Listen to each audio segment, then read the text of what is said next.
আমরা এই মুহূর্তে রয়েছি হাজীগঞ্জ ঐতিহাসিক বড় মসজিদে। সকাল 6:30টায় হাজীগঞ্জ ঐতিহাসিক বড় মসজিদের প্রথম জামাত অনুষ্ঠিত হইবে। জামাতের প্রস্তুতি চলছে, কিছুক্ষণের মধ্যে শুরু হবে হাজীগঞ্জ ঐতিহাসিক বড় মসজিদে ঈদুল আজহার প্রথম জামাত। হাজীগঞ্জ ঐতিহাসিক বড় মসজিদে এবছর ঈদুল আজহার 3টি জামাত অনুষ্ঠিত হচ্ছে। প্রথম জামাত সকাল 6:30টায়, দ্বিতীয় জামাত সকালে 7:30টায় এবং শেষ জামাত অনুষ্ঠিত হইবে সকাল 10টায়। প্রিয় দর্শক, আপনারা সরাসরি দেখতে পাচ্ছেন সাপ্তাহিক ত্রিনদী ফেজ থেকে হাজীগঞ্জ ঐতিহাসিক বড় মসজিদ ঈদুল আজহার বয়ান চলছে। ঈদুল আজহার প্রথম জামাতে বয়ান করছেন হাজীগঞ্জ ঐতিহাসিক বড় মসজিদের পেশ ইমাম ও খতিব মুফতি আব্দুর রব। ত্যাগের মহিমায় সারা দেশের নেই চাঁদপুরও পালিত হচ্ছে মুসলিমদের দ্বিতীয় সর্বোচ্চ বড় ধর্মীয় উৎসব পবিত্র ঈদুল আজহা। মহান আল্লাহর অপার অনুগ্রহ লাভের আশায় ঈদের জামাত শেষে ধর্মপ্রাণ মুসলমানরা সামর্থ্য অনুযায়ী পশু কোরবানি করবেন। ঈদ মানেই আনন্দ। এই আনন্দ ব্যক্তিকেন্দ্রিক না হয়ে সার্বজনীন করার বার্তা দিয়েছেন মহান সৃষ্টিকর্তা। আর ঈদুল আজহা মানে ত্যাগের উৎসর্গ। ধর্মপ্রাণ মুসলমানরা পশু কোরবানি করে তার মনের পরিশুদ্ধিতা অর্জন করবেন। পবিত্র কোরআনে বর্ণিত আছে, আমি প্রত্যেক উম্মতের জন্য কোরবানির বিধান নির্ধারণ করে দিয়েছি, যাতে তারা ওই পশুদের জবাই করার সময় আল্লাহর নাম উচ্চারণ করে। আর তোমাদের প্রতিপালক তো এক আল্লাহ, তোমরা তারই অনুগত হও। ঈদের দিন সকালে ঈদগাহে গিয়ে 2 রাকাত ওয়াজিব নামাজ আদায়ের মাধ্যমে ঈদ উদযাপনের আনুষ্ঠানিকতা শুরু হয়। চাঁদপুর জেলার বিভিন্ন স্থানে সকালে 6:30টা থেকে মুসল্লিরা ঈদের নামাজ আদায় শুরু করেন। বেলা 10টা পর্যন্ত চলে বিভিন্ন স্থানে ঈদের জামাত। নামাজ আদায় করে হাসি মুখে কোলাকুলি ও কর্মর্দনের মাধ্যমে একে অপরের সঙ্গে ঈদের শুভেচ্ছা বিনিময় করেন। এরপর আল্লাহর সন্তুষ্টির আশায় পশু কোরবানি করেন। ইবাদতের মারকাজ খ্যাত হাজীগঞ্জ ঐতিহাসিক বড় মসজিদ কমপ্লেক্সে ঈদুল আজহার 3টি জামাত অনুষ্ঠিত হয়। প্রথম জামাত হয়েছে সকালে 6:30টায়। এতে ইমামতি করেছেন মসজিদের খতিব ও পেশ ইমাম মুফতি আব্দুর রউফ। ঈদের দ্বিতীয় জামাত সকাল 8টায় অনুষ্ঠিত হয়েছে। এতে ইমামতি করেছেন মসজিদের সহকারী ইমাম হাফেজ মাওলানা মোহাম্মদ আনাস। শেষ জামাত অনুষ্ঠিত হয়েছে সকাল 10টায়। এতে ইমামতি করেন সহকারী ইমাম মুফতি মোহাম্মদ এমদাদুল্লাহ। প্রত্যেক জামাতে মুসল্লিদের উপচে পড়া ভিড় ছিল। বিশেষ করে সকাল 6:30টার জামাতে মসজিদের নিচতলা, দ্বিতীয় তলা ও মাঠ পর্যন্ত মুসল্লিদের কাতার ছড়িয়ে পড়ে। প্রথম জামাতে নামাজ পড়তে ধর্মপ্রাণ মুসল্লিরা ফজর নামাজ পড়ে চাঁদপুর জেলার বিভিন্ন প্রান্ত থেকে হাজীগঞ্জ ঐতিহাসিক বড় মসজিদে আসতে শুরু করে। 6টার মধ্যে হাজীগঞ্জ ঐতিহাসিক বড় মসজিদের নিচতলা ও দ্বিতীয় তলা কানায় কানায় পরিপূর্ণ হয়ে পড়ে। 6টায় বয়ান শুরু করেন মসজিদের খতিব ও পেশ ইমাম মুফতি আব্দুর রউফ। প্রতিটি জামাতে 2 রাকাত ওয়াজিব নামাজ শেষে ফিলিস্তিন সহ সমগ্র মুসলিম উম্মাহ দেশ ও জাতির কল্যাণে সুখ, শান্তি ও সমৃদ্ধি কামনা করে বিশেষ মুনাজাত করা হয়। এছাড়াও হযরত মাদ্দাখা মসজিদ ও মাজার শরীফে ঈদুল আজহার জামাত অনুষ্ঠিত হয় সকাল 8টায়। বাইতুল আমান জামে মসজিদে সকাল 7:30টায় ঈদুল আজহার জামাত অনুষ্ঠিত হয়েছে। ঈদুল আজহার জামাতকে ঘিরে ব্যাপক নিরাপত্তা গ্রহণ করে হাজীগঞ্জ থানা পুলিশ। সকাল থেকে হাজীগঞ্জ ঐতিহাসিক বড় মসজিদের সম্মুখে পুলিশের সতর্ক উপস্থিতি দেখা গেছে। ভিতরে নিয়োগ করতে হবে এবং আপনি যদি মুখে উচ্চারণ করেন তাহলে ভালো। নিয়ত হলো মূলত মনের সংকল্প। মুখে এইভাবে আমরা বলি যে ঈদুল আজহার 2 রাকাত ওয়াজিব নামাজ অতিরিক্ত ওয়াজিব 6 তাকবীরের সঙ্গে আমি আদায় করছি। ঈদুল আজহার 2 রাকাত নামাজ পড়া ওয়াজিব, অতিরিক্ত 6 তাকবীর, এই 6 তাকবীরই ওয়াজিব। কাজে আমাদের যারা তাকবীর যাতে না ছুটে, অনেক সময় এমন হয় যে আমরা এটা উচ্চারণই করি না, দাঁড়িয়ে থাকি, তাহলে তো আমার ওয়াজিব ছুটে গেল। এই জন্য পড়বো আস্তে আস্তে। আর তাহিয়াতে যেমন আস্তে করি, এইভাবে আমরা আস্তে পড়বো, কিন্তু পড়তে হবে অতিরিক্ত 6 তাকবীর। তো ইমাম সাহেব প্রথমে আল্লাহু আকবার বলবেন, তারপর আল্লাহু আকবার বলে হাত বাঁধবে, হাত ছেড়ে দেব। তৃতীয় তাকবীরে আল্লাহু আকবার বলে হাত বাঁধবো। অর্থাৎ প্রথম তো অন্যান্য নামাজের যতই তাকবীরে তাহরিমা আল্লাহু আকবার বলে আমরা হাত বাঁধবো। তারপরে খানা করা হবে। খানার পরে যে 3 তাকবীর সূরা মিলাবেন, এইভাবে প্রথম রাকাত শেষ হবে। দ্বিতীয় রাকাতের সূরা কেরাত শেষ হওয়ার পরে রুকুতে যাওয়ার আগে দিয়ে আবার অতিরিক্ত 3 তাকবীর ওয়াজিব। যখন ইমাম সাহেব আল্লাহু আকবার বলে হাত ছাড়বেন, আমরাও প্রথম তাকবীরে হাত ছাড়বো, দ্বিতীয় তাকবীরে আল্লাহর সময় আল্লাহু আকবার বলে আমরা রুকু করব। এইভাবে আমরা বাকি নামাজ শেষ করব। সালাম ফেরানোর পরে যে খুতবা দেওয়া হয়, এই খুতবা শোনাটা ওয়াজিব। ঈদের দিন আল্লাহ তাআলার সন্তুষ্টি অর্জন করার একটা বিরাট সুযোগ। এখন আমরা খুতবা না শুনে ওয়াজিব আমল আমাদের জন্য যেটা অগণিত লিখেছিল সেটা না করে যদি আমরা চলে যাই তাহলে এটা কোনো ভালো কথা হলো না। এই জন্য আমরা বেশি তাড়াহুড়া করব না। ঈদের নামাজ শেষ হওয়ার পরে খুতবা শুনে আমরা মোনাজাত করে ইনশাআল্লাহ এখান থেকে বিদায় হব। আল্লাহ রাব্বুল আলামিন আমাদের সব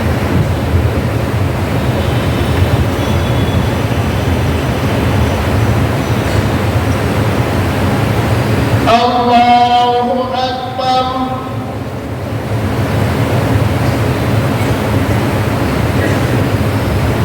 الله أكبر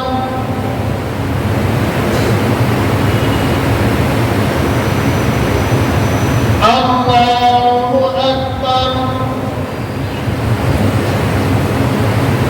الحمد لله رب العالمين الرحمن الرحيم مالك يوم الدين إياك نعبد وإياك نستعين اهدنا الصراط المستقيم صراط الذين أنعمت عليهم غير المغضوب عليهم ولا الضالين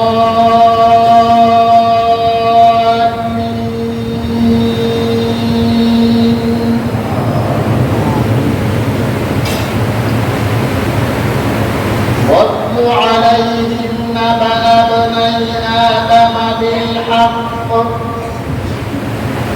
إذ قربا قربانا فتقبل من أحدهما ولم يتقبل من الآخر قال لأقتلنك قال إنما يتقبل الله من المتقين لئن بسطت إلي يدك لتقتلني ما أنا بباسط يدي إليك لأقتلك إني أخاف الله رب العالمين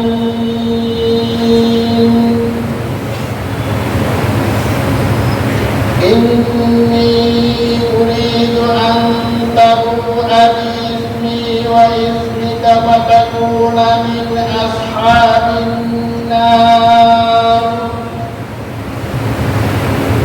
وذلك جزاء الظالمين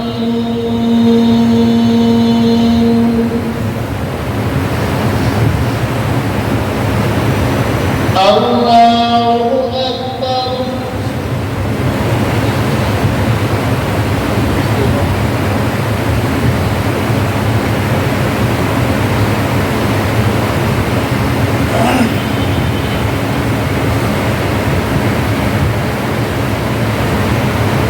سمع الله لمن حمده الله أكبر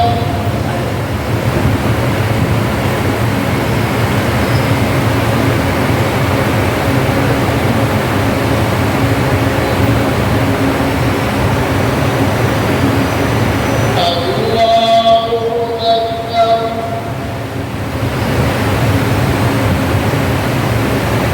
الله أكبر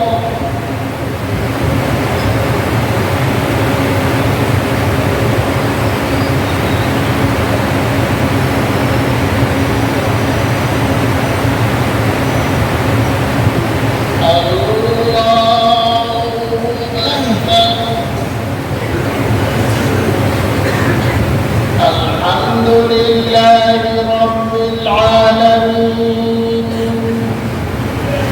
الرحمن الرحيم مالك يوم الدين إياك نعبد وإياك نستعين اهدنا الصراط المستقيم صراط الذين أنعمت عليهم غير المغضوب عليهم ولا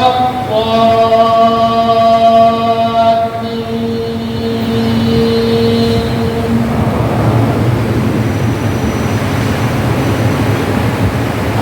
نحن خلقناهم وشددنا أسرهم وإذا شئنا بدلنا أمثالهم تبديلا إن هذه تذكرة فمن شاء اتخذ إلى ربه سبيلا وما تشاءون إلا أن يشاء الله إن الله كان عليما حكيما يدخل من يشاء في رحمته والظالمين أعد لهم عذابا أليما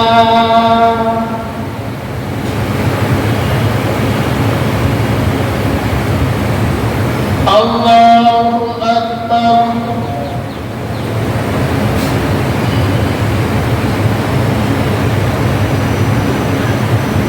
الله أكبر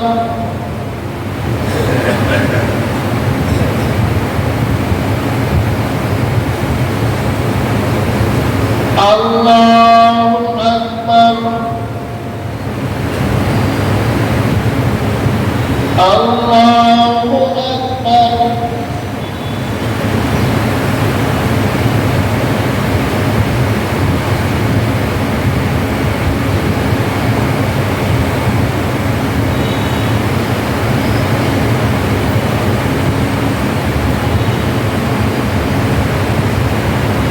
سمع الله لمن حمده الله أكبر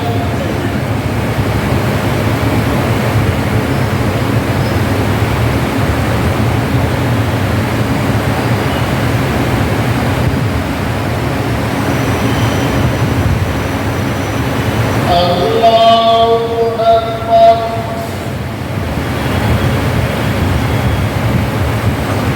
الله أكبر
السلام عليكم ورحمة الله